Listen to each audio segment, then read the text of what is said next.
In this video, you will learn about the dynamic rock cycle. The Earth is constantly changing. Shake some soil in a jar of water. Sand and small stones settle to the bottom, then a layer of clay, and floating on the top is organic matter called humus. Plant roots help to create new soil from the solid rock, and they get nutrients and support from the soil. This solid rock is often sandstone or granite. They are made up of grains. The granite has interlocking grains like this, but sandstone has rounded grains like this. Weigh each rock and then place it in water. You will see bubbles coming from the sandstone and it gets heavier, no bubbles from the granite, and no increase in weight. Why do you think the sandstone made bubbles and gained weight? Pause and think. Well, there are air spaces between the grounded grains, so the water pushes the air out, forming bubbles, making it heavier. The granite has no air spaces. These are the two main types of rock. Granite is formed by molten rock solidifying, and igneous rock, from the Latin word meaning fire. Think of the word ignite. But sandstone was made by bits of other rock, carried by rivers to the sea. The bits get smoothed and rounded like the pebbles on a beach. These grains settle on the seabed, forming sedimentary rocks, from Latin sedere, to sit. Rocks get broken up by a process called weathering. Pause and think, what sort of weather might break rocks? Mechanical weathering. The heat of the sun expands the rock. It contracts at night, causing it to crack. If water enters and freezes, it will crack more. With water and wind, bits of rock knock into each other, breaking them. Chemical weathering is when rain, which is slightly acidic, dissolves some minerals in the rock.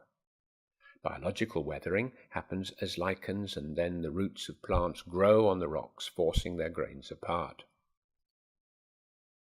Weathered rock forms the soil, but it is also eroded. That means transported, either by wind or more usually by water, to the sea.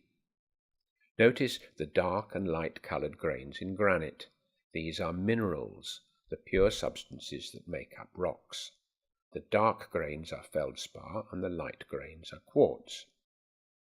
After weathering, the grains are carried to the sea where the harder quartz settles, as in a jar of soil, forming sand.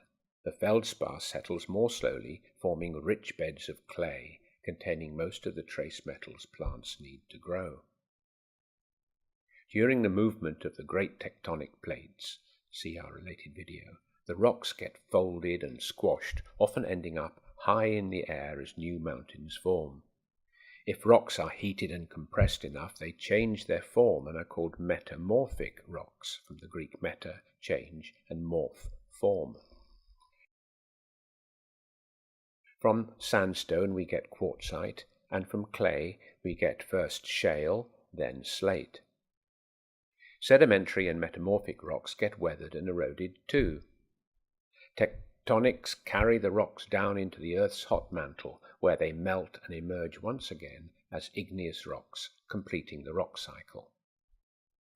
We must also mention chalk and limestone, made of calcium carbonate, which are sedimentary rocks formed in the sea from the shells of dead sea creatures. Under heat and pressure they form the metamorphic rock marble. Another rock formed by living things is coal and the related fossil fuels. Peat is formed as vegetation in bogland is unable to rot. Under the heat and pressure, the peat metamorphizes into coal. So to summarize, molten rock solidifies, forming igneous rock like granite. They get weathered, that's broken apart, then eroded, transported, to form sedimentary rocks like sand and clay. These can get heated and compressed to form metamorphic rocks like shale and slate. The movement of the Earth's tectonic plates carries rocks into the mantle where they melt to start the cycle all over again.